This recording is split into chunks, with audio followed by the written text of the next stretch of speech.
Dieu est fidèle, Dieu est amour, Dieu est plein de bonté, Dieu est fidèle.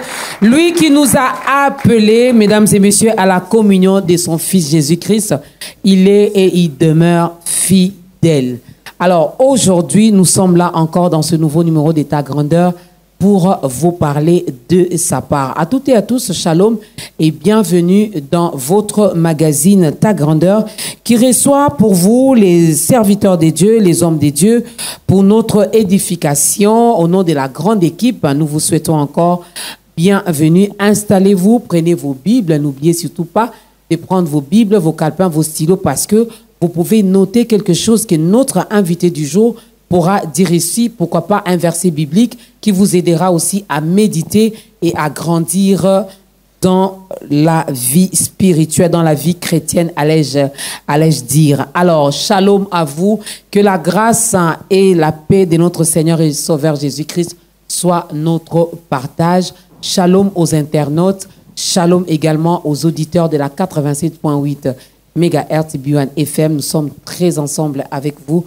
Et que les seigneurs nous fassent encore du bien. Lui qui a choisi l'un de ses serviteurs, il s'est choisi finalement ce canal qui est le pasteur James Madi de l'église évangélique La Porte des Brebis. L'Éternel va passer par lui aujourd'hui pour parler à un cœur, pour parler à une famille, pourquoi pas pour édifier une personne.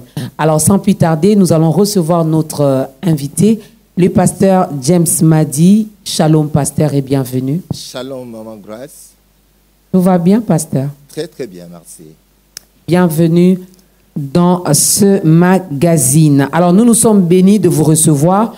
C'est une première pour vous de passer dans ce programme, qui est fois, oui, un programme évangélique.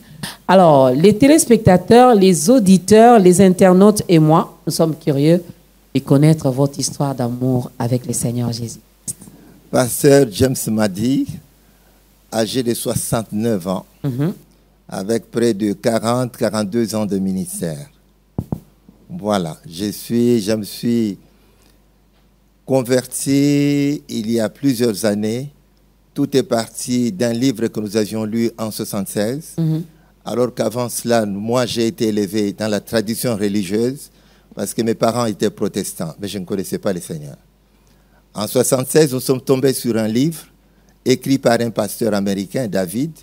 Le livre s'intitule « La croix et le poignard ». Tous ceux de mon âge et de mon temps ont lu ce livre-là. Et quand nous avons lu ce livre, nous avons eu un choc. Parce que quelque chose nous manquait. Le baptême du Saint-Esprit ou sinon tout simplement le Saint-Esprit. Et nous sommes allés voir notre pasteur de l'époque pour lui demander de nous imposer les mains comme ce pasteur-là de New York pour que nous soyons baptisés du Saint-Esprit. Curieusement, le pasteur va nous proposer d'initier un culte au cours duquel lui et nous allions chercher le Saint-Esprit. Quand nous nous sommes séparés, nous avons constaté, comme vous pouvez le constater avec moi, que le pasteur était comme nous. Lui aussi n'avait pas de Saint-Esprit, malheureusement. Alors, c'est un peu ça, l'histoire. Et un jour, on nous a invités à une récollection. Et quand nous sommes allés à cette récollection, nous avons trouvé un frère sur la 11e rue en train d'imposer les mains. Il y avait à peine une vingtaine de personnes. Et puis, tout de suite après, et ces gens parlaient en langue. Nous sommes allés à genoux sans attendre même qu'on nous y invite parce que nous étions là pour chanter. Et nous, on a commencé d'abord par nous mettre à genoux. On nous a imposé les mains et nous étions aussi baptisés du Saint-Esprit. Oh. Voilà un peu l'histoire. Ah là là, quel témoignage. Et depuis lors, vous les servez, il n'y a pas de regret? Et depuis lors, je suis en plein dans le service. Même, disons que pendant tout le temps, depuis ces années-là, 76, jusqu'à ce jour, à cette époque-là, je suis étudiant, donc en 76, premier graduat, et puis j'ai terminé les études. J'ai été retenu assistant, j'ai enseigné pendant plusieurs années à l'UBTP ici à Kinshasa, et puis après, j'ai démissionné. Mais je dois souligner ceci, que même pendant tout ce temps-là, j'étais toujours en plein dans le service du Seigneur. Je dormais à l'église, etc. Et j'aimerais dire en passant d'ailleurs que pendant les 5 années où j'ai fait les études universitaires, je n'ai jamais dormi à l'université qu'une nuit seulement pour travailler le travail de fin d'études quand j'étais en 2e licence. Une seule nuit, c'est tout pendant 5 ans. Mais je n'ai jamais aussi échoué. Voilà. Avec Dieu, on n'échoue jamais. Est-ce qu'on peut mieux faire? On peut bien acclamer pour ces dieux. Tout à fait. Aujourd'hui, le pasteur Madi a partagé avec nous son témoignage, son histoire d'amour avec le Seigneur Jésus-Christ. C'est peut-être votre jour aussi, aujourd'hui. Alors, je vous demanderai de ne pas être distrait. Vous qui n'avez pas encore donné vos vies à Christ, vous qui n'avez pas encore reçu le Seigneur Jésus-Christ dans vos vies comme votre Seigneur et Sauveur personnel, la grâce est là, le temps vous est donné. Notre Dieu passera par le pasteur James. À un moment donné, il fera l'appel au salut. Alors, ne sois pas distrait. Avec Dieu, nous ferons des exploits, mesdames et messieurs, c'est notre thème du jour. Et comme texte de référence, nous avons le psaume 60.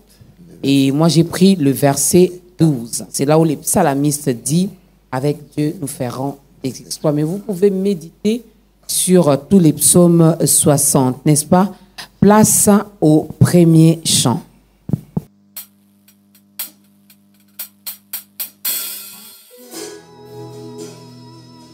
Merci Seigneur de nous donner le privilège de t'adorer ce matin en ce lieu.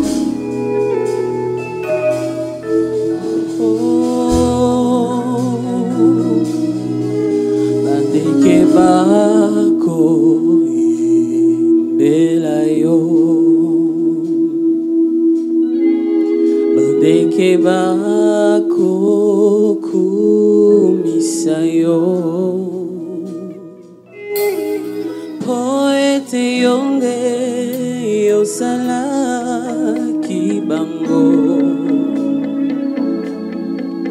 yango bako yembela yo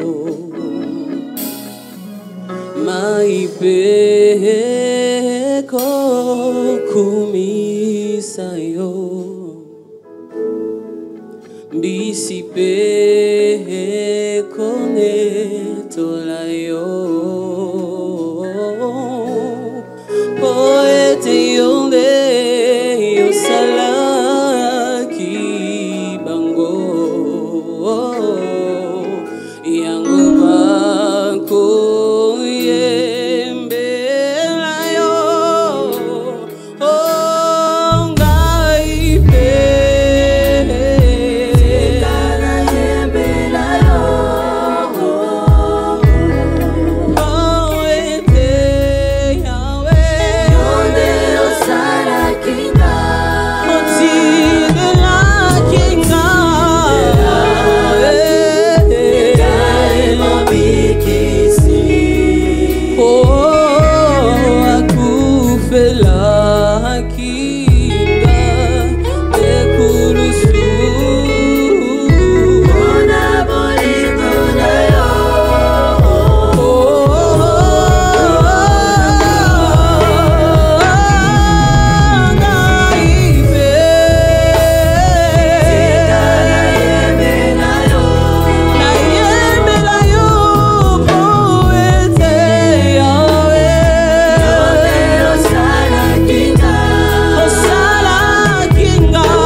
coûté à Jésus de payer le prix à la croix pour toi. Il a donné sa vie pour te sauver. Et avec lui, tu es destiné à faire des exploits. Je ne peux imaginer.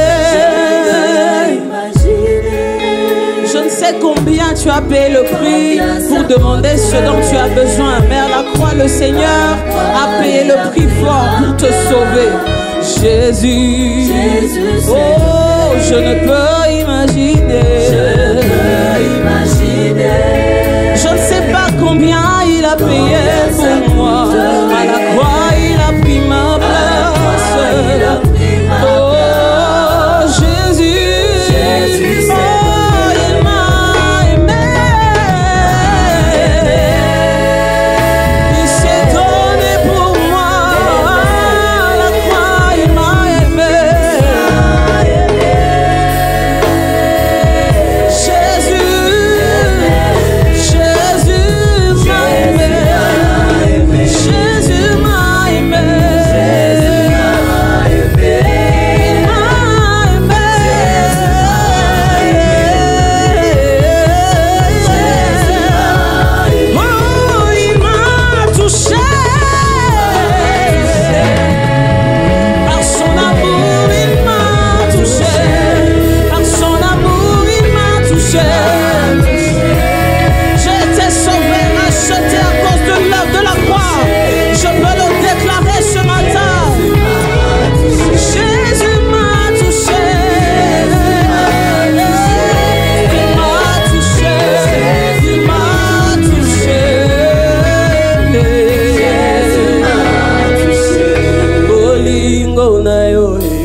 Nagumbambela yo, natombola yo, na yebisa yo, isala na yo, moninga malamu, bolingo na yo, Est-ce que tu peux le chanter avec nous dans ta maison là où tu es? Adore le roi des rois, celui qui a payé le prix pour toi à la croix de Golgotha. Moninga malamu, watika kate, bolingo.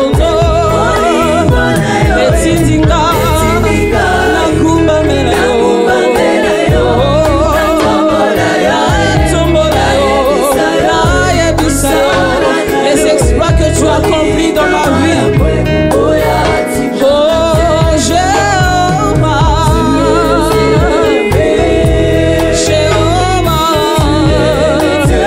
tu es élevé au-dessus de tout, au-dessus de nos maladies.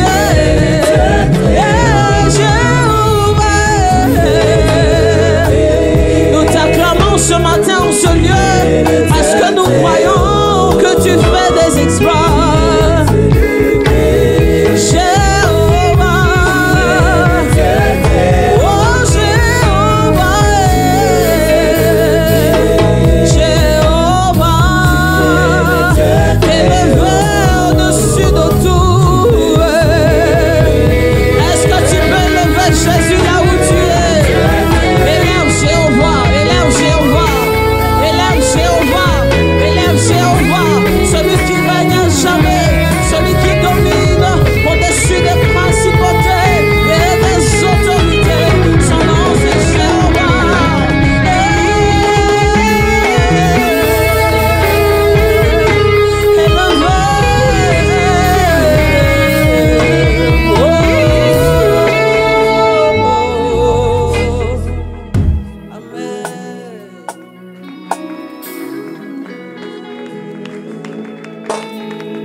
Il est au-dessus de tout, il est au-dessus de ce problème qui te dérange, il est au-dessus de cette maladie, il est au-dessus de ces problèmes, de ces difficultés. L'impossible n'est pas notre Dieu. C'est ce Dieu-là que nous venons encore vous présenter aujourd'hui.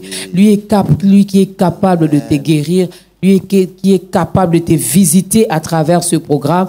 Je l'ai toujours dit, il ne faut pas regarder avec les yeux physiques. Vous risquerez de rater beaucoup de choses. Regardez beaucoup plus avec les yeux spirituels parce que l'Éternel peut également te faire du bien à travers ce nouveau numéro de ta grandeur surtout que nous parlons encore de sa part. Avec Dieu, nous ferons des exploits, mesdames et messieurs, vous qui venez à peine de vous joindre à nous. Nous recevons le pasteur James Madi de l'église évangélique La Porte des Brebis. Vers la fin, on aura le temps de parler de ces 36 ans d'anniversaire ou d'année d'existence de cette église. On parlera également d'un ouvrage parce que laissez-moi vous rassurer que notre invité, c'est aussi un écrivain. On parlera également de ce tout premier bébé de cet ouvrage. On parlera également du programme de l'église. Il est mieux placé pour nous en parler. Mais pour l'instant, décortiquons un peu notre thème. Pasteur Madi, la première des questions, moi je suis curieuse de savoir pourquoi le choix de ce thème? Pourquoi nous parler des exploits avec Dieu? Nous avons fait ce choix simplement pour encourager les enfants de Dieu, ou sinon tous ceux qui sont dans des problèmes complexes et compliqués et qui ne savent où mettre la tête. Pour indirectement leur dire qu'avec Dieu, il y a toujours une solution quelque part. Lorsque nous parlons de ce thème, Dieu disant que, la Bible disant qu'avec Dieu, nous ferons des exploits, car il écrasera nos ennemis. Laissons d'abord la deuxième partie. Ça signifie simplement, d'abord, si nous commençons par essayer de comprendre simplement ce que signifie qu'un exploit. Un exploit signifie, laissons d'abord les côtés juridiques du terme, ce n'est pas pour ça que nous sommes là, l'acte qui va poser les huissiers et tout ça, nous laissons ça.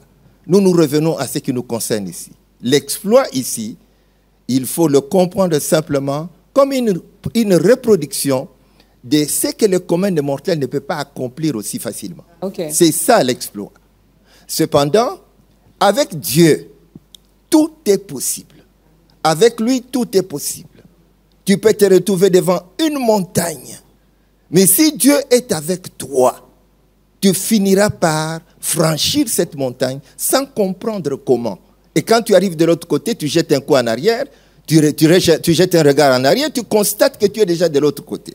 C'est pourquoi nous avons choisi ce thème pour encourager les enfants de Dieu, pour leur dire non, venez au Seigneur et les solutions sont là avec Dieu.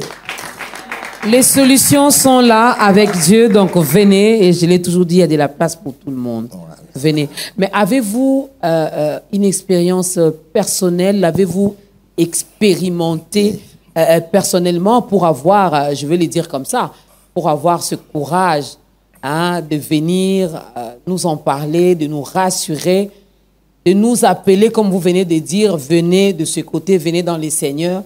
Avez-vous une expérience personnelle avec lui? Oui, l'expérience personnelle, je l'ai vécue. J'ai vécu beaucoup de choses avec le Seigneur. Laissez-moi dire d'abord en passant que vous ne m'auriez jamais connu si n'eût été Dieu.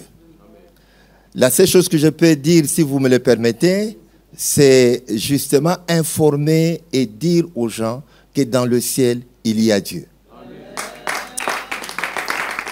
J'ai 69 ans d'âge aujourd'hui, mais je suis né drépanocytaire total, ce qu'on appelle communément SS, l'anémie SS.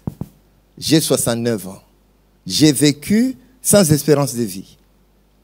J'ai vécu mes parents attendant ma mort et moi-même aussi attendant la mort. Médicalement parlant, il ne dépasse pas, il y en a qui ne dépassent même pas 20 ans. J'ai vécu tout ça. Parce que, laissez-moi vous dire que quand j'allais aux cliniques universitaires, en 1965, j'avais 10 ans. Et à l'époque, on va découvrir que j'avais, d'après eux, que j'avais l'insuffisance cardiaque que je n'avais pas.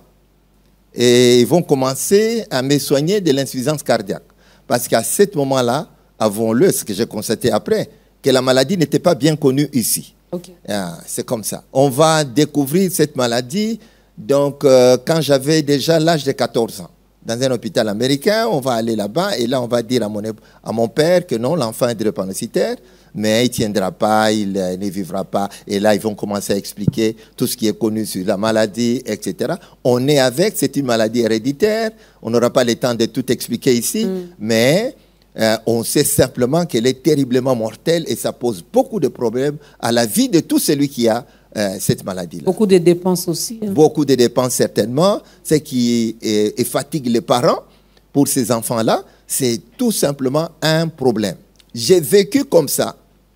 Mes parents entendant ma mort, personne ne m'aurait donné la chance de terminer les études, mais j'ai terminé les études primaires, j'ai terminé les études secondaires, je suis allé, j'ai terminé les études universitaires, j'ai fait les mathématiques, j'ai terminé, j'étais licencié, j'avais distingué, etc. Et j'ai fui retenu assistant. J'ai enseigné pendant plusieurs années. Mais laissez-moi vous dire, là, je suis en train de parler rapidement. Ben, ajoutez aussi, hein, vous êtes marié. Mais si, je suis marié. Faudra ajouter. J'ai été professeur, je me suis marié. Je suis marié. Ah, nous saluons également maman Jeanne Madi, qui est là. Maman, si elle peut seulement, voilà, elle est là. Voilà. Le pasteur est très marié. Oui, je suis marié. Il faut avouer 36 ans de mariage aussi, 37 ans à peu près déjà. Maintenant, donc, personne donc, ne pouvait penser que moi, je pouvais un jour aussi me marier. Maman Dorcas. Une parenthèse, là c'est entre vous et moi. Maman Jeanne savait que vous étiez drépanocytaire. Alors laisse-moi ouvrir une bonne parenthèse. J'ai prêché. C'était en 2004. C'était encore en quelle année? En 1986. Dans une grande foule. Quand j'ai fini la prédication, une fille est venue vers moi pour me poser des questions en rapport avec la situation qui s'est passée dans sa famille. Mais c'est quand cette fille est en train de me parler qu'une voix me dit c'est elle. Parce que laisse-moi te dire que j'étais déjà chez moi en 1981. J'ai loué une bonne maison. J'avais mes petits frères et mes petites sœurs. Mais là, nous sommes en 86. Je ne voulais pas me marier simplement par crainte de retrouver, de laisser la fille d'autrui veuve tout de suite après. Parce que je me connaissais, je savais ce que j'étais. Voilà. Par honnêteté, par souci d'honnêteté, je suis resté comme ça. Mais comme jusqu'en 86, j'ai vu que j'étais toujours vivant. J'ai dit, bon, que j'essaye aussi. Et voilà. Et ces jours-là, donc une voix me dit, c'est elle. Et là, tout de suite, j'étais plus concentré sur la fille, mais sur ce que la fille là me disait. Je l'ai invitée, là, nous faisions l'intercession à Matete. J'ai dit, viens au quartier Anunga 6A, je crois. On faisait l'intercession à l'époque, et c'était un mardi. Et elle a dit, oui, sans problème, frère, je vais venir. J'aimerais dire en passant que c'était la première fois que je la voyais, parce que pour elle, c'était la deuxième fois probablement qu'elle venait dans cette église-là.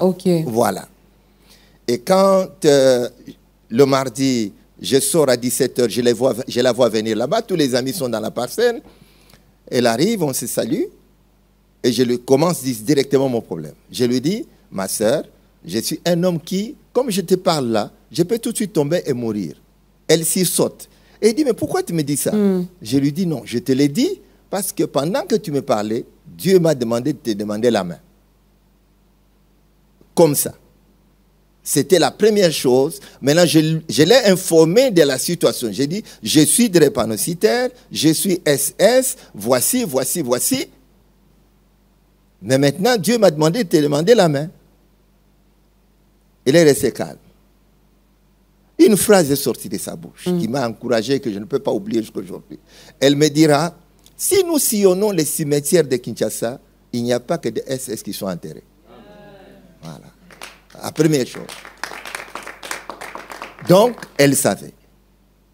Elle savait, et finalement, elle a accepté que je l'épouse. Ça n'a pas été facile.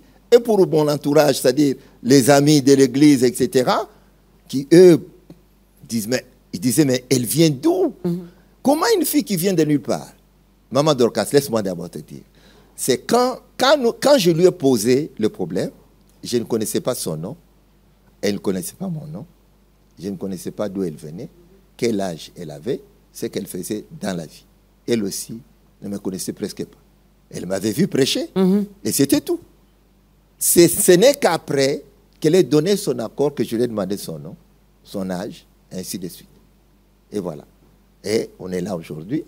Nous avons des enfants et des petits-fils. Avec votre autorisation, un jour on prendra juste le témoignage de Maman Jeanne. Ok. Hein, on fera juste le témoignage, pas ta grandeur, Mais témoignage, parce que l'émission témoignage également existe, Ok. on va prendre. Aucun souci. J'imagine un peu une jeune fille qui accepte d'épouser quelqu'un qui, du jour au lendemain, peut que mourir. les gens hein. pouvaient appeler moribond.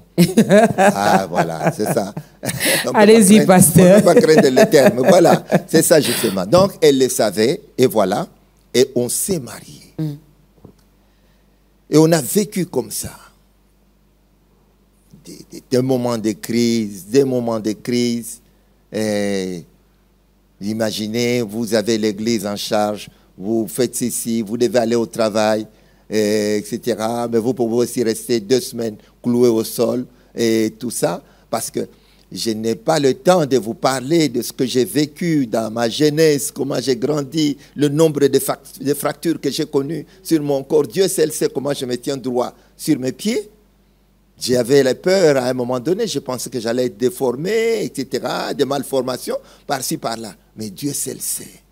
Il y a un Dieu au ciel. Il y a un Dieu au ciel.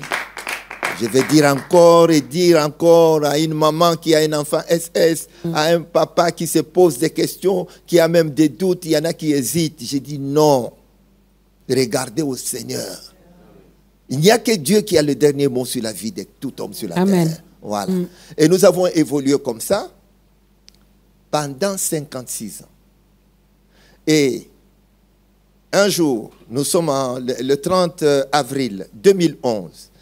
Nous sortons de la maison, nous visitons une sœur qui avait perdu sa maman. Et après, mon épouse me dépose à l'église. J'entends le bureau, je commence à préparer un message sur la Sainte Seine parce que le dimanche d'après, on devait avoir la Sainte Seine. Dès qu'elle part, quelques minutes après, je perds la mobilité, la vision, je sens qu'il y a un liquide qui est en train de couler dans ma tête, comme je ne pouvais plus bouger, je me dis c'est ma mort, c'est mon dernier jour, etc.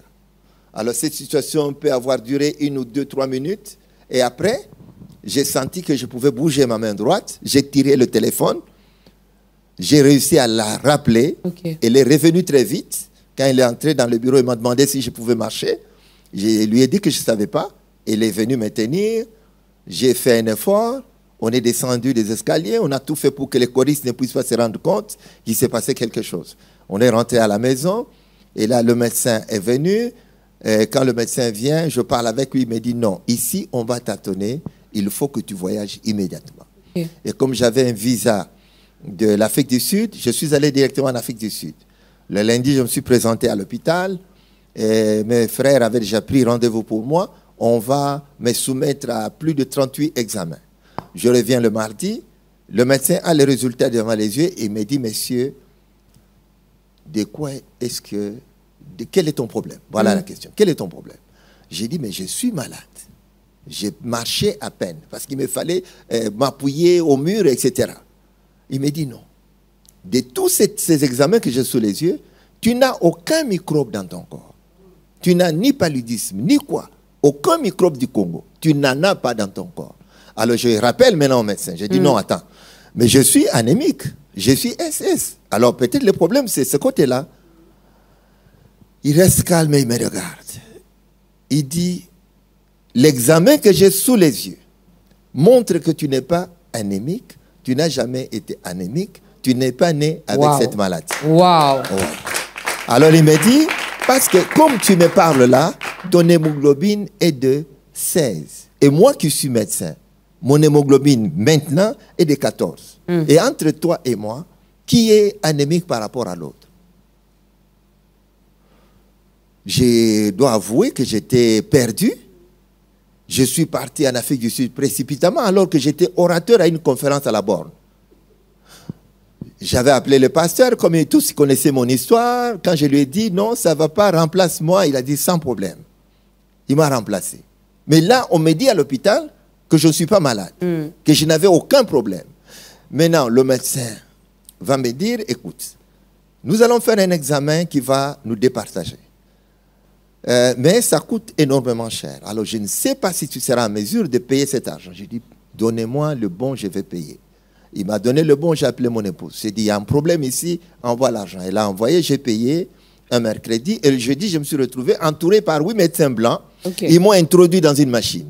J'y suis resté pendant 15 minutes. C'était très éprouvant. La machine tournait, il y avait des documents qui sortaient. Et après, on m'a dit de revenir. Là, nous sommes un jeudi. Le vendredi, je reviens. Le médecin me dit ceci. Nous nous sommes réunis. 12 spécialités différentes. Voici la conclusion. Tu n'as jamais été anémique. Tu n'es pas anémique. Tu n'es pas né avec cette maladie. Maintenant, je lui dis, parce que ce n'est pas la première fois que je viens ici. Il dit oui. Avant, tu étais anémique, mais maintenant, tu ne l'es plus. Comment ça?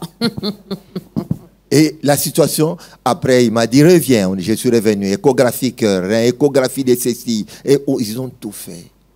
Conclusion. Le dernier jour, je viens, je trouve une farde sur la table du médecin. Il me dit, prends cette farde, peut-être pour votre médecin du Congo. Mais il y avait sur la farde un comprimé d'aspirine. Il va me dire, prends ces comprimés d'aspirine, comme tu étais quand même passé par l'hôpital. Prends ces comprimés d'aspirine, avale et rentre au Congo. Au moins, tu as pris un produit. Maman. Je suis parti de là, comme ça, avec la farde et avec le comprimé d'aspirine. La tête tournait, moi-même, je ne me retrouvais pas, je disais non. Mais est-ce que scientifiquement, ça s'expliquait? Les médecins ont dit que c'était possible peut-être... Scientifiquement, aucune explication. Pas d'explication scientifique. Parce que je n'avais subi ni la greffe de la moelle osseuse, ni les changements du sang, non, rien du tout. Rien depuis ma naissance. Rien du tout. Scientifiquement, aucune explication. Mais le constat était que, comme je te parle aujourd'hui, je suis aussi redevenu un homme normal. Comme toi. Wow. Oui. Wow. C'est pourquoi. Alors, tenant compte de ça, je me dis, avoir Dieu avec soi, c'est quelque chose d'extraordinaire. C'est comme ça que, en revenant à ce texte, j'ai dit donc oui, quand on a Dieu, on peut faire, même traverser des circonstances terribles, impossibles aux yeux des hommes. Mais si Dieu est avec toi, rien ne te sera impossible. Amen. Et pourquoi Dieu lui-même, quand il parle, Jésus parlait un jour de cette histoire du riche qui ne peut pas passer, qui a difficile d'entrer dans le royaume des cieux, alors que le chameau peut passer au travers du trou d'une aiguille, va dire, avec Dieu, rien n'est impossible à Dieu. Amen. Rien n'est impossible à Dieu. Ce qui est impossible aux hommes n'est pas impossible à Dieu. Et cela est possible à Dieu. J'exhorte en disant, tout est possible à celui qui croit. Crois au Seigneur Jésus et tu verras la grâce et la gloire de Dieu. Tu vivras ce que les gens pensent que tu ne peux pas vivre. J'ai des témoignages que je peux continuer à donner. Maman Dorcas, si Dieu est avec toi, même la maladie, excusez-moi, même la maladie ne peut pas t'emporter si Dieu ne le décide pas. Ça, j'ai fini par comprendre ça.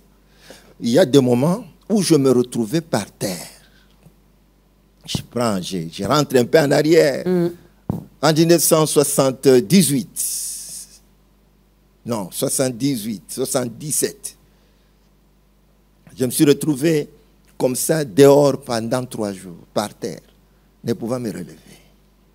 Parce qu'à un moment donné, les douleurs d'un drépanocytaire, c'est même plus que les douleurs d'un cancer. Les douleurs étaient terribles. J'ai pensé que c'était ma fin. À ce moment-là, j'étais encore étudiant. Et là, les gens me regardaient comme ça et pensaient que c'était fini.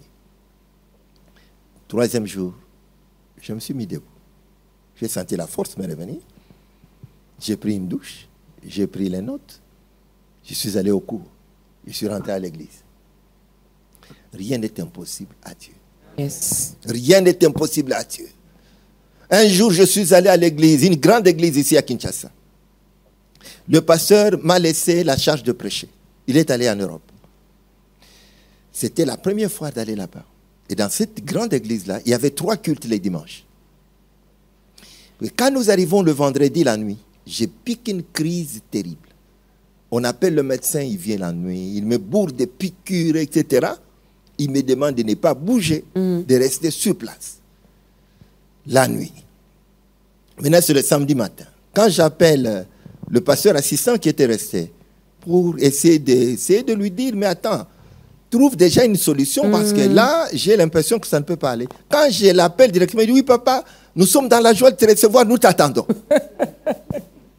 Et vous n'avez même pas laissé non, placer un mot. Non, il ne m'a pas laissé lui expliquer. Maman, écoute ce que je t'ai dit. J'ai regardé mon épouse et il m'a regardé. On est resté calme. Le médecin est venu, il surveillait, il avait dit que je ne bouge pas, je reste calme. Le dimanche matin, vers 5 heures, on frappe à la porte, la voiture était déjà là, de l'église. On m'a envoyé la voiture pour me prendre. Mon épouse m'avait aidé à faire la toilette, etc. J'ai dit, aide-moi aussi à prendre la Bible. Elle m'a tenu. On est allé jusqu'à la voiture, on est entré. Nous sommes allés, l'église, le culte avait déjà commencé. Heureusement, dans cette église-là, on entrait par la porte de derrière, directement qui donnait sur l'estrade. En entrant, mon épouse me tenait. Bien entendu, les gens ont dit, bon, c'est son épouse, c'est normal. Mais c'est quand même terrible quand un pasteur entre dimanche avec sa femme dans la main, c'est quand même un peu drôle, non? Mais on est quand même entré et on s'est mis. Mais comment arriver à la chair? J'avais les dents serrées. J'ai prié pendant que les gens adoraient. Quand arrive le moment, le pasteur, heureusement dans cette église, l'organisation était que les hôtesses devaient venir aider pour prendre la Bible et mettre là. J'ai dit gloire au Seigneur. J'ai serré les dents. Je me suis mis debout. Il fallait se concentrer pour arriver à la chair et ne pas tomber. J'ai fait les pas et je suis arrivé. Je me suis agrippé à la chair avec la main droite. Maintenant, le pasteur a fait des commentaires et commentaires. Moi, je lui disais, si seulement tu savais, tu ne parlerais pas comme ça. Voilà, il donne des commentaires et tout. Et après, il me tend le micro. Je prends le micro d'une main, l'autre main tenait chose, la Bible était là.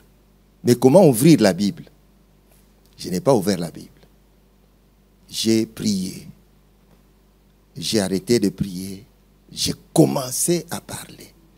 Tout doucement. Tout doucement. La voix montait. La voix montait. 3 minutes après, je sens comme si un courant m'a traversé.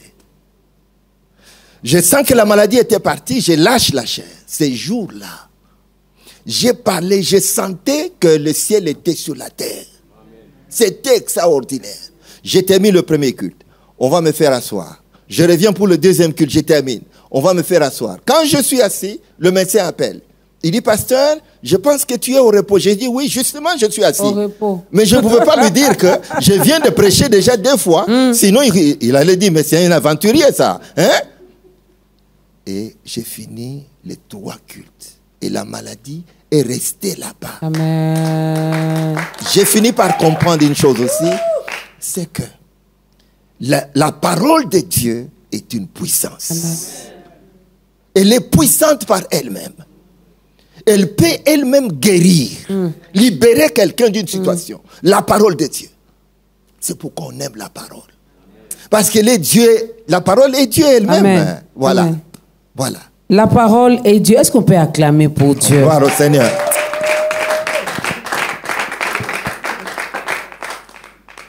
J'ai une question, mais avant de la poser, je pose quand même. On a parlé de maman Jeanne, mais avez-vous des enfants? Oui. Est-ce qu'ils sont normaux? Oui, ils sont normaux. J'aimerais même dire en passant que dernièrement, ma fille m'a appelé. Ils sont allés à l'hôpital. Elle est maintenant dans l'État de Washington. Elle est à Seattle. Avec les enfants, on a essayé. Il dit, non, papa. Curieusement, tous mes enfants sont AA. Elle-même est devenue AA. Ainsi de suite. Donc, cette situation est drôle. C'est elle qui m'a appelé. Là-bas aux États-Unis, on fait tous les examens. Sur les enfants, sur les parents. Voilà. Il y a un Dieu au ciel. Il y a un Dieu au ciel et notre Dieu est vivant. Aujourd'hui, le pasteur James Madi nous parle de son histoire. Mais si vous regardez bien, vous avez aussi une histoire avec Dieu. Amen. Ou si vous ne l'avez pas encore, c'est possible d'en avoir parce qu'il a un plan merveilleux pour chacun de nous. n'est-ce pas? Pour les pasteurs, c'était la maladie, l'anémie SS, comme on a l'habitude de dire. Il était drépanocytaire. Il y en a qui sont morts avec cette maladie. Beaucoup. Beaucoup sont partis. Ouais. Mais lui, il a vécu 56 ans après. Pasteur, on va prendre le deuxième cantique, mais avant cela, répondez-moi en 30 secondes. Ok. La guérison, votre guérison divine est arrivée 56 ans après. Il y en a qui ont fait seulement 2 ans avec cette situation, qui commencent déjà à se plaindre, à traiter Dieu de tous les maux. Vous n'avez jamais, comment je peux dire, collé, je vais le dire comme ça, en français vraiment facile. Vous n'avez jamais collé votre situation, votre maladie aux sorciers? Du genre, ça doit être seulement les sorciers qui me font ça. Jamais? À aucun moment. Parce que la drépanocytose, c'est une maladie héréditaire. Oui, on sait si les parents sont ASAS, comme ce fut le cas de mes parents. Donc, vous pouvez avoir la possibilité d'avoir des enfants AA, des Ou enfants SS. AS et des enfants SS. Donc, moi, j'étais malheureusement, de 7 enfants de ma mère, j'étais l'unique SS. Okay. Donc, ce n'est pas une question de sorcellerie. Ça ne peut pas être une question de sorcellerie. En aucun moment, et j'insiste là-dessus, ceux qui traitent des enfants drépanocytaires, des sorciers, sont dans une grave erreur. Laisse-moi ouvrir une petite parenthèse. Je n'avais jamais prié et en aucun moment, en aucun jour, que Dieu m'enlève la drépanocytose, parce que ça aurait été un non-sens dès lors que je savais que c'était une maladie héréditaire. Je savais qu'on naissait avec et qu'on mourrait avec. Que Dieu était capable simplement de me garder en vie avec ma maladie. M'enlever la drépanocytose, c'est Dieu lui-même qui s'est décidé de le faire. Je ne sais pas à quel moment. Est-ce que c'était un culte chez nous? Est-ce que c'était un culte là où j'étais parti prêcher? Je ne sais pas. Je ne peux pas le dire. Mais seulement je peux dire en passant à tous ceux qui sont dans les églises, ne ratez jamais les cultes parce que tu ne connais pas le jour de ton rendez-vous. L'œuvre de Dieu opère à tout moment. Oh. L'œuvre de Dieu opère à tout moment, sème le matin, sème à midi, sème le soir. Il faut tout le temps s'aimer. On ne sait jamais. Oh, deuxième cantique, j'aimerais bien, le pasteur nous a confirmé ici qu'il avait des enfants. Il en a 2. Ils sont normaux, en bonne santé. Ils ne sont pas drépanocytaires. Nous allons donc écouter le frère Jimmy Madi, qui est le fils de notre invité, qui va nous proposer un cantique. C'est lui le cadet. N'allez pas demander, pasteur, vous n'allez plus encore ajouter, non. C'est lui le cadet.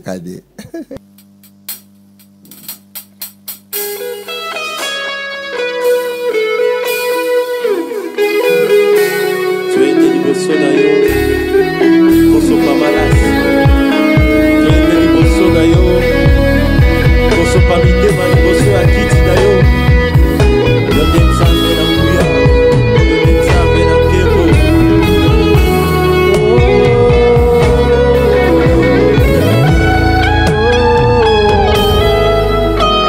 Hallelujah.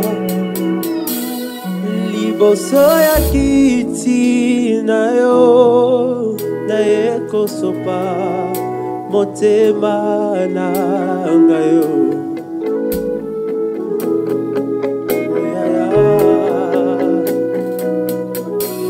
Yonde oyo ngai na luka utamwakala lelo na moni yo Zambe Kolo yonde oyo ngai na luka butupe moi lelo na moni yo Zambe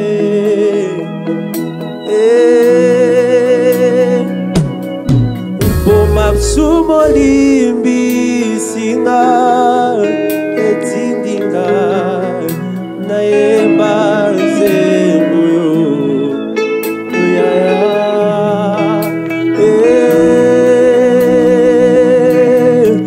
malasie malasi nanga yango malasie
liboso ya kiti na yo toekotombola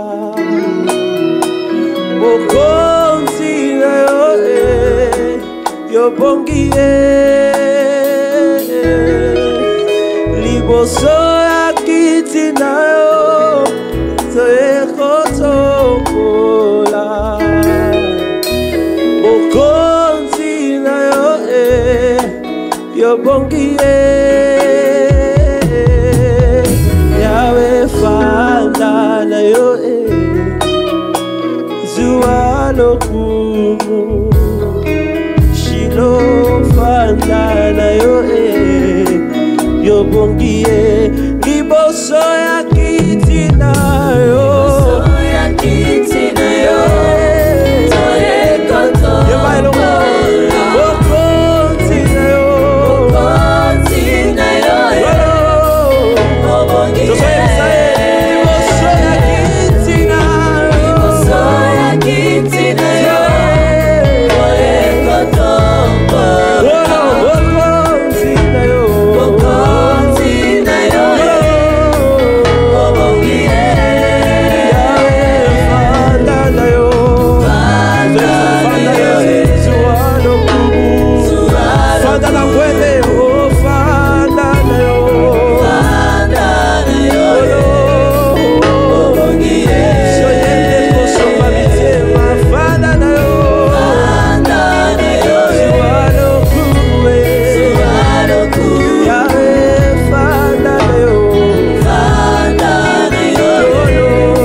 Dieu, il est fidèle, je l'avais dit, je ne me lasserai jamais de le dire. L'impossible n'est pas notre Dieu. Pour le pasteur, c'était une maladie héréditaire. Pour vous, nous ne savons pas ce que vous êtes en train de vivre. Mais aujourd'hui, dans ce nouveau numéro d'État Grandeur, nous voulons justement vous rassurer que c'est le même Dieu qui a guéri le pasteur Madi. Il est le même hier, aujourd'hui, éternellement. S'il a fait pour les pasteurs, il peut aussi le faire pour vous. Mais est-ce que c'est vrai, vous n'avez peut-être jamais prié pour ça, pour solliciter, demander la guérison? L'Éternel vous a accordé sa grâce, vous êtes guéri. Mais il y en a qui ont des situations vraiment très compliquées. Ils traversent des moments très, très, très difficiles. Cela fait autant d'années. Mais eux, ils prient pour cette situation. Pasteur, mais il n'y a toujours pas de changement. Qu'est-ce que vous pouvez dire à toutes ces personnes? Il y a 3 choses qu'il faut faire dans une situation comme celle que vous décrivez. La première chose, c'est la prière. La deuxième chose, c'est la prière. Et la troisième chose, c'est la prière. OK. Il ne faut jamais arrêter. Parce que Dieu a aussi son temps. Voilà. Il fait toutes choses bonnes, toutes choses belles en son temps. Mais son temps à lui traîne. Voilà. Ça traîne, pasteur. Oui, ça traîne. Mais lorsque nous prenons l'exemple de la femme cananéenne, qui était là en présence de Jésus-Christ, Elle crie. Seigneur, fils de David, ma fille est cruellement tourmentée par les démons. La Bible dit, Jésus ne lui répondit pas un seul mot. Et les gens qui vont parler le premier, ce sont les disciples.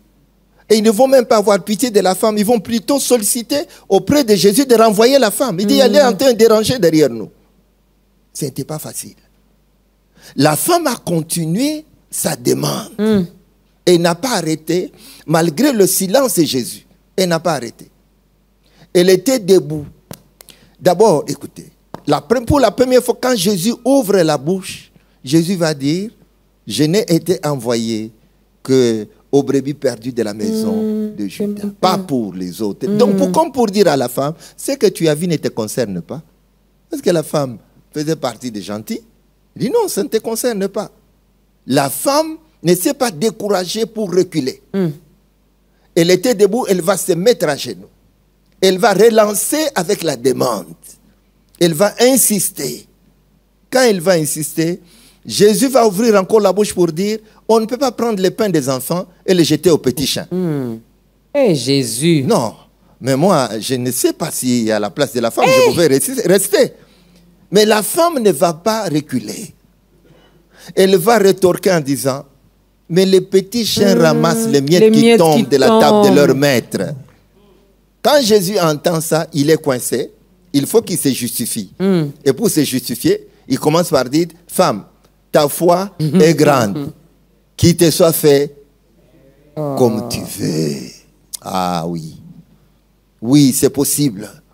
J'ai dit et je répète à celui-là qui a combattu, qui a prié, qui a l'impression que le ciel semble ne pas l'écouter. J'ai dit non, toutes tes prières sont devant Dieu. Attends, la gloire se manifestera. Quand je lis l'exemple d'Étienne, qui a été comme ça lapidé, alors que c'était un homme plein de l'Esprit Saint, selon la Bible. Un homme donc connu de Dieu. Dieu ne va pas intervenir. Et pourquoi est-ce qu'Étienne était tué? Mais c'était pour avoir fait l'œuvre de Dieu. Jusqu'au moment où il va tomber à genoux. Et dans ma Bible, il est écrit qu'Étienne vit la gloire de Dieu. Qu'est-ce que Dieu va faire? Il va ouvrir le ciel. Et Étienne va dire, je vois le ciel ouvert et le Fils de Dieu debout à la droite du Père. Maintenant, Maman de Rocas, posons-nous la question de savoir. Dieu connaissant Étienne, sachant qu'Étienne mourant, il devait tout de suite le rejoindre. Pourquoi a-t-il voulu qu'à cette minute ultime, il puisse d'abord ouvrir le ciel et qu'Étienne voie la gloire de Dieu? C'est parce que dans son plan, j'insiste et je répète, aucun de ses enfants ne peut quitter la terre sans avoir vu la gloire. Ok. Au ciel, nous irons. Mais sur la terre, il y a des choses que nous devons vivre. Amen.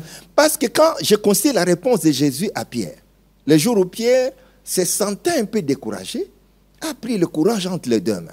Parce qu'il se disait ceci en lui. Ça, c'est moi qui réfléchis. Il se disait, mais moi, Pierre, j'étais quelqu'un, j'avais une entreprise de pêche. Ce garçon est venu, nous a appelés. On l'a suivi, mais nous constatons qu'il n'a rien.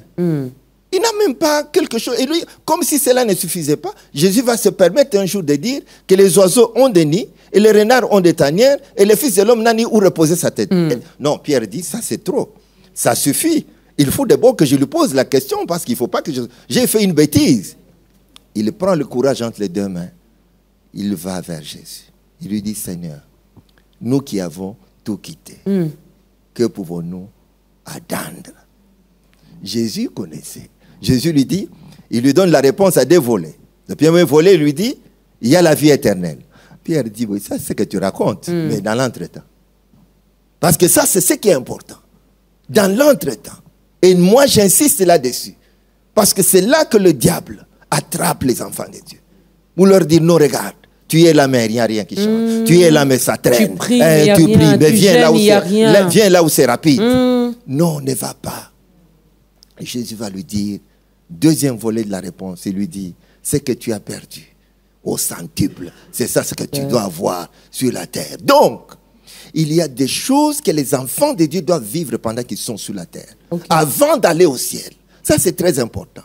J'informe d'ailleurs en passant, maman, comme nous sommes là, si la trompette sonne maintenant, dans cette salle, je serai le premier à partir. Je ne sais pas qui sera le deuxième. La deuxième. Ah, voilà. Donc, Alors, Nous allons partir oui, en tout cas. Maintenant, Je n'aime pas la deuxième session. Voilà. Maintenant, dans l'entretemps, nous avons besoin que les témoins qui nous environnent puissent savoir et reconnaître que nous avons raison. Nous avons raison. Que nous avons réellement Dieu. Que nous sommes les enfants du Très-Haut. Qu'avec notre Dieu, tout est possible. Voilà. Ça, c'est très important, bien-aimé. C'est très important, maman. Parce que le diable, malheureusement, pendant ces temps, le temps qui est devenu difficile et compliqué, où la foi de plusieurs est en train de s'effriter, où on ne voit plus ce qu'on voyait en 82, 83, 84. Les choses ont changé. C'est devenu un peu difficile et les gens cherchent des voies détournées. C'est une parenthèse que je referme carrément. Non. Les gens veulent aider Dieu. Voilà. Non, Dieu est là. Dieu existe et Dieu répond aux prières. J'ai dit à cela, attendez, vous allez voir la gloire de Dieu. Ouais. Attendez, vous allez voir la gloire de Dieu. Ici, nous sommes apolitiques. Mais puisque vous êtes là, je me permets de vous poser cette question. Oui. Pour cette femme qui attend le mariage, elle attend. Pour celle qui est mariée, qui n'a pas encore enfanté, elle attend. Oui. Pour celle qui n'a pas encore d'emploi ou celui qui n'a pas encore d'emploi, tout ça là, nous attendons. Oui. Mais parlons un peu de notre pays, pasteur. Oui. Vous demandez aux Congolais d'attendre toujours. Il y a de l'espoir que les choses changeront dans ces pays. Oui, il y a de l'espoir. Nous prions beaucoup, mais il n'y a pas de changement dans Mais laisse-moi te dire, maman, la vérité est celle-ci. Et c'est cette vérité que les gens doivent voir en face. Ce pays, ou même alors cette ville de Kinshasa, ne serait pas ce qu'elle est aujourd'hui si Dieu n'exauçait pas les prières.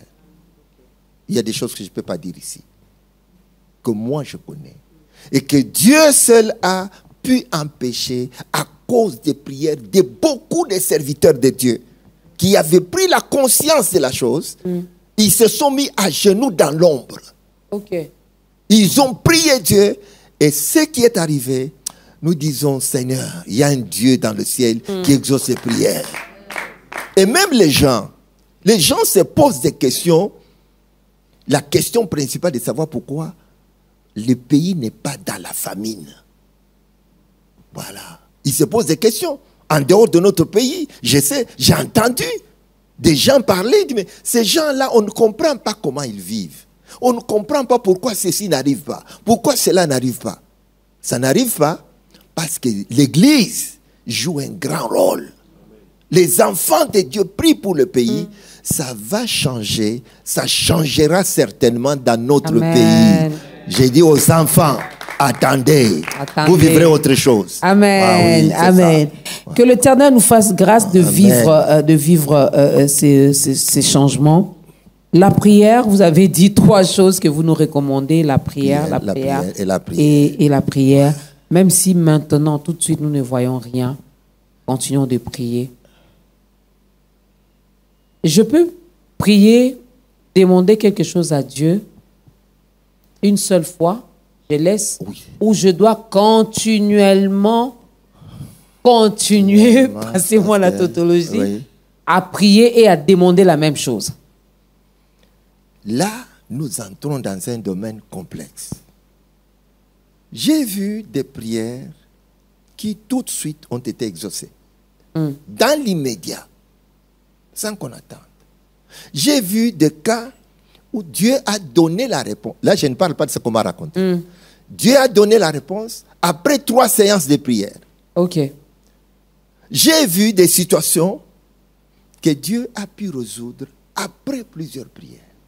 Maintenant, pour répondre concrètement à la prière, à la question que vous posez, prenons un exemple. Jésus prend l'exemple du juge unique avec la veuve.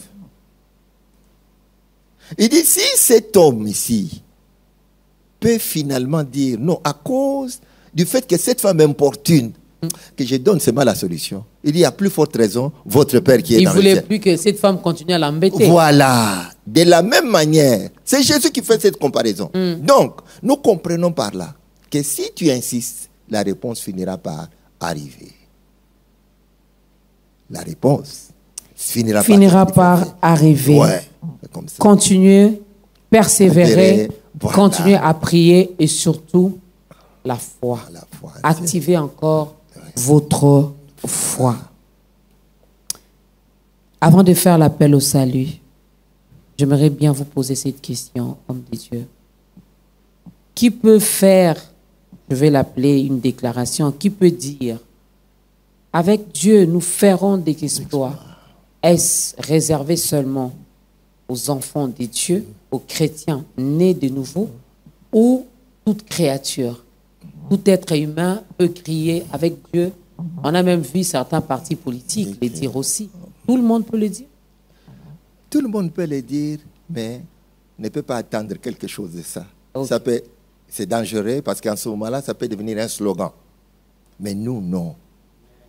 Ceux qui ont Dieu avec eux, parce que la Bible dit avec Dieu, ça signifie que tu as Dieu avec toi.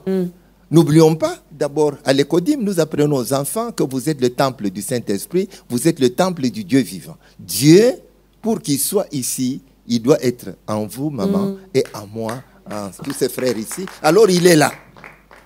S'il n'est pas en toi, s'il n'est pas en moi, donc il n'est pas là. Oui. Et alors, en ce moment-là, nous pouvons espérer, avec Dieu, Ferront des exploits. Des exploits. Regardez votre caméra.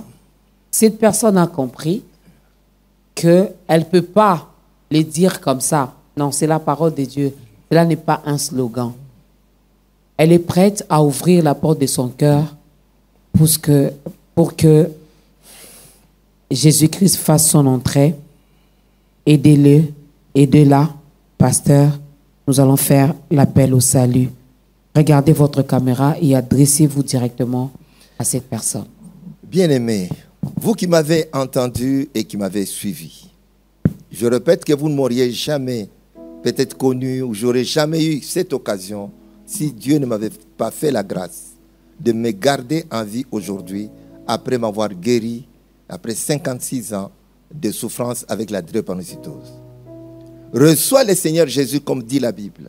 À tous ceux qui l'ont reçu dans Jean chapitre 1, versets 12 et 13, à tous ceux qui l'ont reçu, à ceux qui croient en son nom, elle a donné le pouvoir de devenir enfant de Dieu. Reçois Jésus-Christ comme Seigneur et Sauveur en passant par la repentance sincère et à partir de ce moment-là, Dieu te prendra en charge et il marchera avec toi et tout pourra devenir possible dans ta vie. Rien n'est impossible à notre Dieu. J'aimerais dire en passant qu'il n'y a que ce que Dieu a décidé qui finit par arriver. C'est écrit dans Ésaïe chapitre 14, le verset 24. Ça, c'est Dieu lui-même. Quand il s'adresse à la Syrie, il dit, il n'y a que ce que moi, Dieu, j'ai décidé qui arrivera. J'aimerais te dire et t'encourager, cherche Dieu, car même si les autres, dès que tu as le Seigneur, même si les autres parlent, l'oncle parle, la tante parle, il n'y a que ce que Dieu décide qui aura finalement la domination sur toute autre chose.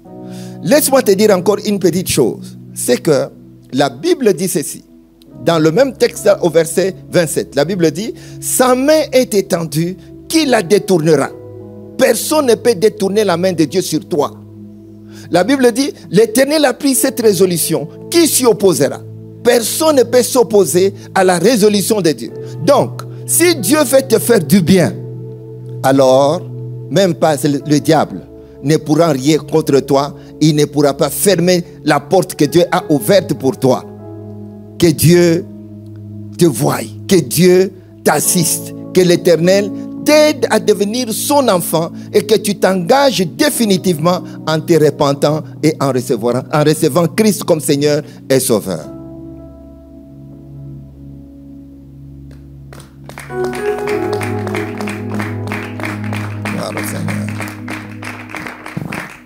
Je me permets de te tutoyer. Tu n'as pas une église locale. Il y a notre numéro qui est affiché au bas de l'écran. On pourra toutefois t'orienter vers une église où on ne prêche que Jésus-Christ. Mais sinon, la porte des brebis est là aussi. Le pasteur nous en parlera d'un moment à l'autre. Alors, pasteur, parlons un peu de ces spéciales célébration, 36 ans d'existence de l'église Porte de Brebis. Il y aura également les dédicaces qui est prévues. Dites-nous un peu comment ça va se passer. La Bible dit, soyez reconnaissants. Et quand nous voyons d'où nous venons, nous avons commencé l'église après le 13 mars 88 à 3. C'est parti comme ça, un à un, etc. Il n'y avait ni campagne ni quoi. On a atteint le nombre de 13. OK. Nous étions dans un salon et un papa a dit non, il fait chaud. Est-ce qu'on ne peut pas sortir dehors? Dehors, là, c'était sous un avocatier. On a acheté des nattes et on a placé les nattes là-bas. On a atteint le nombre de 20. Un papa a dit non, on peut vous acheter des petits bancs. On nous a acheté des petits bancs. Et puis c'est parti comme ça. Quand nous voyons là où nous prions à l'époque, c'était dans une parcelle et l'espace de culte c'était en forme de L. C'est-à-dire ceux qui sont aux extrémités ne peuvent pas se voir. Il n'y a que le prédicateur qui peut voir les deux ailes. Mais quand nous considérons qu'à un moment donné, nous avions remplacé l'église qui était à Motonamoto, Mangembo qui priait à Motonamoto, on les a remplacés dès lors qu'ils sont partis chez eux. Mais il fallait voir, c'était un dimanche, les pluies. C'était terrible. Et aujourd'hui, Dieu a permis que nous ayons quand même un cadre modeste. Et à cause de ça, nous nous sommes dit non, arrêtons-nous d'abord. Célébrons le Seigneur. Amen. Manifestons notre reconnaissance envers Dieu. C'est comme ça que nous avons organisé ce moment-là qui partira du 12, lundi 12, jusqu'à dimanche 18. Et le dimanche 18, nous allons arrêter avec la dédicace de ce nouveau temple, le temple de l'église mère. Parce que nous avons maintenant des extensions qui sont un peu éparpillées, etc. Alors, de l'église mère, ça sera comme ça. Nous aurons plusieurs serviteurs de Dieu. Nous aurons l'apôtre Narcisse pour le premier jour, l'apôtre Jean-Clément pour le deuxième jour, l'apôtre Delphin Wampanga de Colosie pour le troisième jour. Et ensuite, nous aurons le docteur Kawata, le pasteur Magila Delikassi, le bishop Magila, le docteur Fouti Luenba, et nous aurons le pasteur Grasumbela, etc. Nous aurons le pasteur Kali, Kassende de la Borne. Nous aurons tous ces pasteurs seront là pour édifier. Seulement les grands.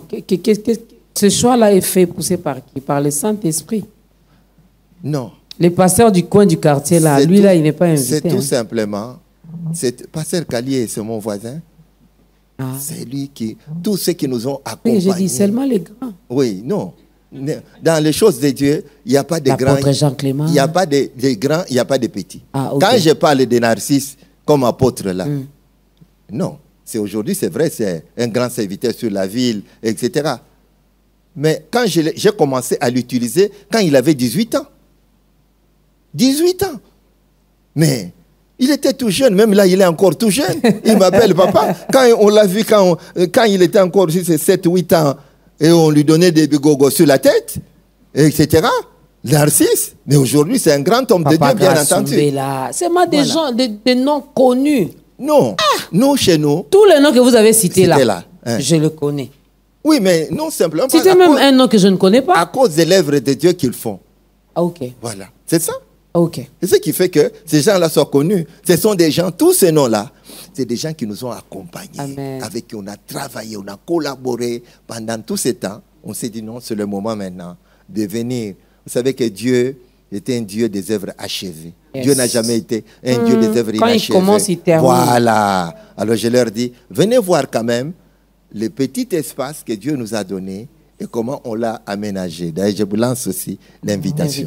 Voilà. Merci beaucoup, papa. Merci. Du 12 au 18 août. Donc, lundi 12, dimanche 18. À partir de 14h. Tous les jours à partir de 14h? Lundi, mardi, mercredi, à partir de 16h. OK.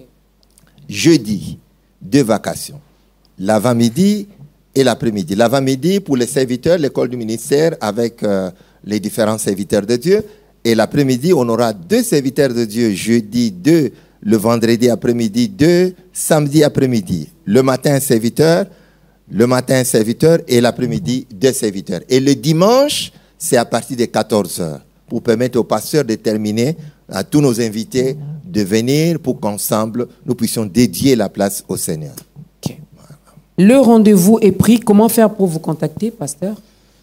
On peut me contacter simplement. Mon numéro de téléphone, si on peut le noter, c'est le 081 81 44 122. 081 81 44 122. Quand on appelle, on m'appelle au matin directement. Sans protocole. Directement. Et pour ceux qui nous suivent à l'extérieur de la République démocratique du Congo, vous avez des questions à poser au pasteur par rapport à notre thème, par rapport à son témoignage, par rapport...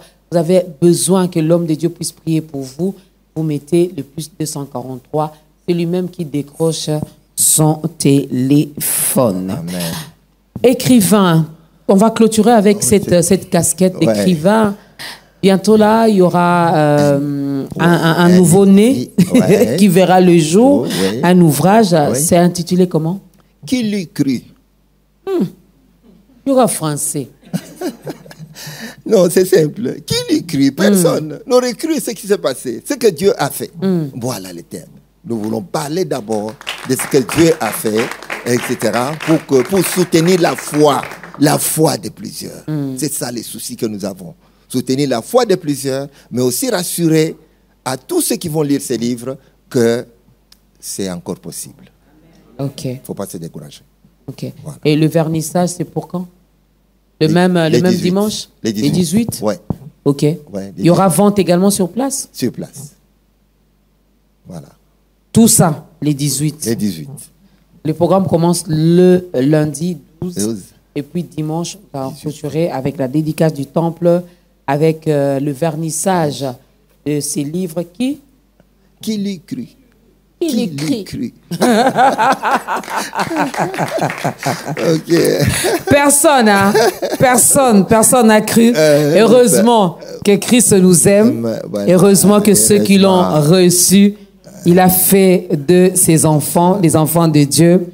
Alors venez, il y aura également vente sur place. Venez, nous allons passer des très bons moments dans la présence de Dieu. L'ingratitude, les hommes ont dit l'ingratitude est condamnable. Donc, il ne faut pas être ingrat. 36 ans, c'est énorme.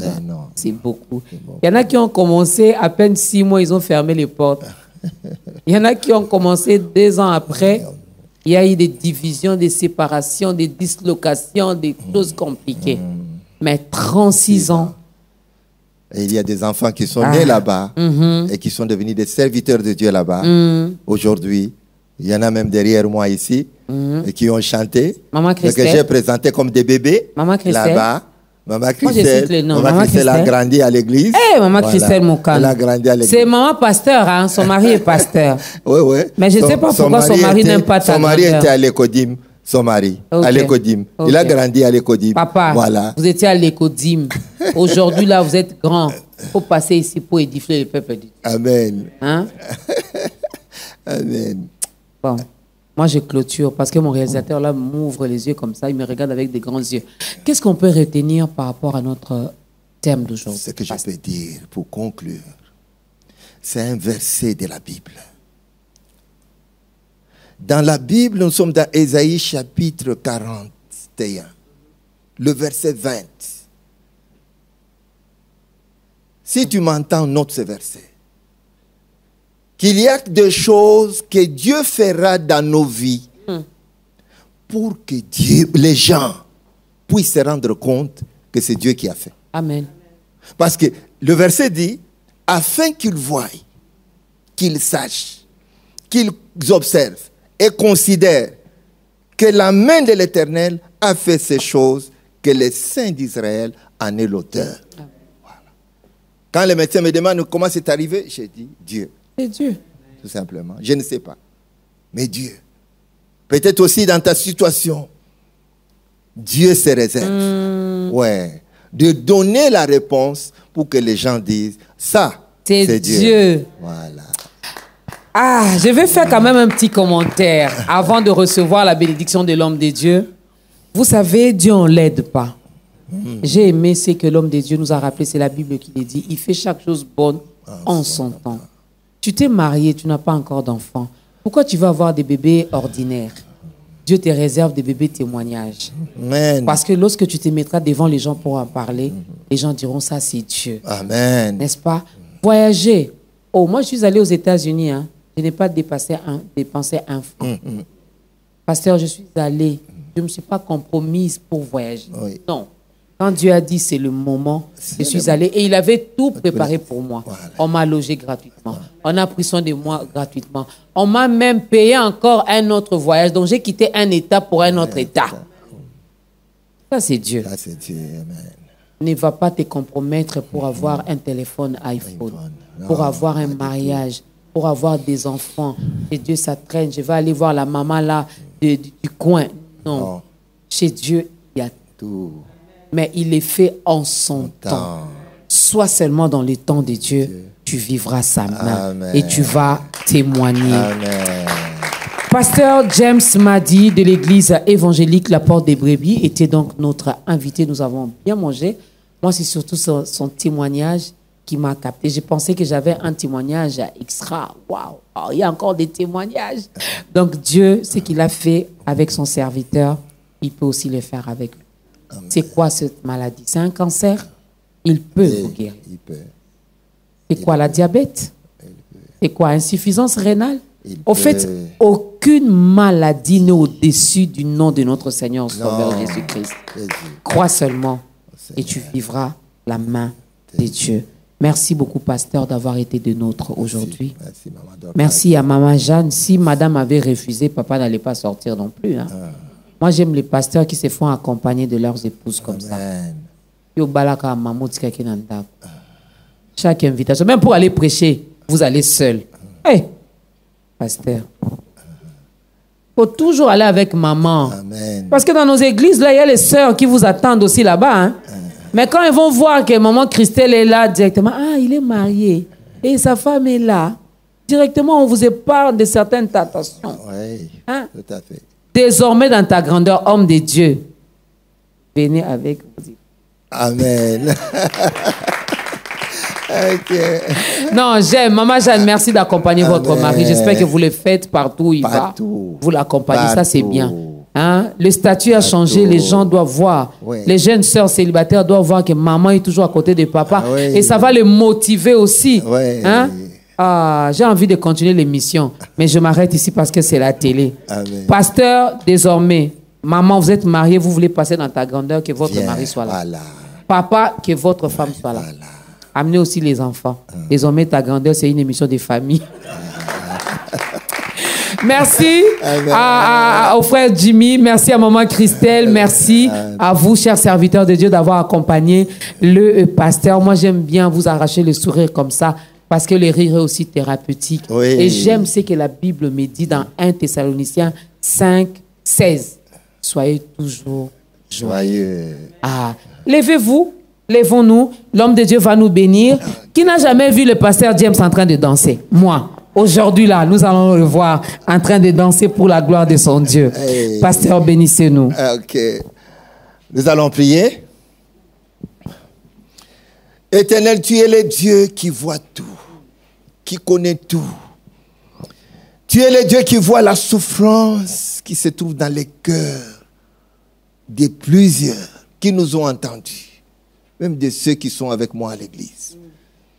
Je prie pour qu'aujourd'hui, Père éternel, que ta droite se déploie sur ces enfants. Oui, Créateur. Sur tes enfants, sur tous ceux qui ont le cœur tourné vers toi et qui comptent sur toi. Pourquoi pas ceux qui ont prié plusieurs jours pour le même problème et qui attendent encore, qui se posent des questions. Je te prie. Puisque c'est possible, réponds, Créateur. Toi qui ne fais exception de personne, ce que tu as fait pour moi, tu peux le faire aussi pour les autres. La guérison biblique est possible.